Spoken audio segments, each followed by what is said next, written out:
एक बार की बात है, अजय और विजय नाम के दो छात्र नालंदा गुरुकुल आश्रम में गुरु गोविंदाचार्य से चित्रकला सीख रहे थे।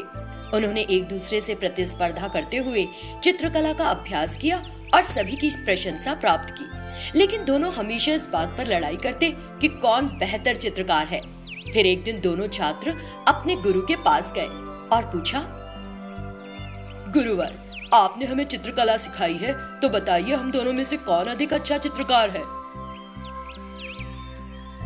प्रिय छात्रों, मुझे जो कुछ भी आता था तुम दोनों को बराबर सिखाया है। चित्रकला में अपनी प्रतिभा और अनुभव का उपयोग करके अद्भुत चित्र बनाओ। गुरुजी, आपने जैसा कहा हम वैसे ही करेंगे, लेकिन हम दोनों में महान कौन है पहले ये तय कीजिए। तुम दोनों ही मेरे लिए समान हो, खुद में अहंकार ना पनपने दो। यदि तुम वास्तव में जानना चाहते हो कि कौन महान है, तो आनंद वर्मा जो इस राज्य के राजा हैं उनके पास जाओ, वो बहुत बुद्धिमान व्यक्ति हैं। तुरंत दोनों चित्रकार अजय और विजय राजधानी गए और राजा से मिले। राजा, हम चित्रकार हैं, कोई नया व्यक्ति हो तब भी हम उसकी छवि को तुरंत चित्रित कर सकते हैं, बस उसे एक बार देखकर। हम किसी को भी पूरी तरह से चित्रित कर सकते हैं, सिर्फ उसकी विशेषताएं जानकर।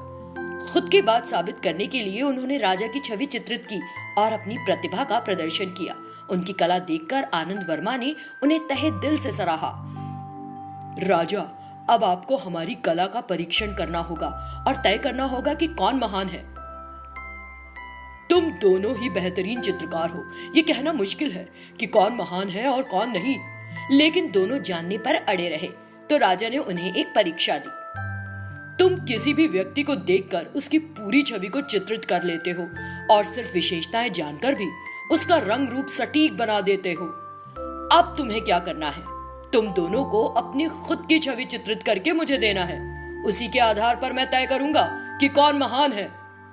यदि तुम्हारे द्वारा अपनी चित्रित की गई छवियां समान दिखती हैं, तो मैं तुम्हें एक बेहतरीन उपहार दूंगा, और अगर नहीं बना सके तो मैं तुम दोनों को कड़ी सजा दूंगा। राजा की बात सुनकर अजय और विजय को समझ नहीं आया कि क्या कहें और चुपचाप खड़े रहे। तुम दर्पण में तो अपने चेहरे रोज ही देखते हो ना, मुझे लगता है कि फिर तुम्हारे लिए अपने चेहरों को चित्रित करना मुश्किल नहीं होना चाहिए। इसीलिए अपनी छवियों को अच्छी तरह से चित्रित करो और उन्हें मुझे लाकर दिखाओ। अजय और विजय सख्ते में आ गए।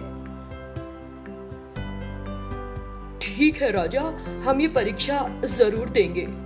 तब राजा ने अपने पहरेदारों को बुलाया और उनसे कहा, इन चित्रकारों के लिए 2 अलग अलग कमरों की व्यवस्था करो। छवियां चित्रित हो जाने के बाद इन्हें मेरे पास लाओ। ध्यान रहे, उनके कमरों में कोई आईना ना हो। पहरेदारों ने वही किया जिसका उन्हें आदेश मिला था। किसी भी व्यक्ति के लिए खुद अपने चेहरे को बनाना बहुत मुश्किल है। दर्पण में देखकर अपनी छवि को चित्रित करना भी मुश्किल है। क्यों? क्योंकि दर्पण की छवि बाएं का दाएं और दाएं का बाएं दिखाई देती है। तब अजय और विजय ने अपनी छवि चित्रित करने की बहुधा कोशिश की, लेकिन उनसे नहीं बनी। तब राजा द्वारा दी गई समय सीमा निकट आने लगी, तो दोनों चित्रकारों को डर लगने लगा। उन्होंने खुद को धिक्कारा कि वे एक दूसरे से लड़ते हैं। फिर वे एक दूसरे से मिले और कहा, मित्र, हमारा खुद अपनी छवियों को चित्रित करना असंभव है। हमने जबरन ही घमंड किया और इस स्थिति में फंस गए। हाँ दोस्त, यदि हम अपनी छवि को चित्रित नहीं करेंगे तो राजा निश्चित रूप से हमें कड़ी सजा देंगे। दोनों सोचने लगे कि इस कठिन परिस्थिति से कैसे निकला जाए। फिर उन्होंने एक निर्णय लिया। विजय की छवि को अजय ने चित्रित किया और अजय की छवि को विजय ने। इस तरह उन्होंने उस काम को 1 घंटे के भीतर पूरा करके बनाई तस्वीरों की अदला बदली करके बक्सों में रखा और पहरेदारों के माध्यम से राजा के पास भेजा। तस्वीरें देखकर मैंने अपने सैनिकों को आप दोनों पर नजर रखने का आदेश दिया था, लेकिन आपको खबर लगे बिना मुझे पता है कि आपने एक दूसरे की छवियों को चित्रित किया है। लेकिन इस बात की खुशी है कि अब आप एक दूसरे के दोस्त हैं। अपनी प्रतिभा दिखाएं और प्रसिद्धि हासिल करें। फिर राजा ने उन्हें सम्मानित करके विदा किया। अजय और विजय ने महान चित्रकारों के रूप में नाम कमाया।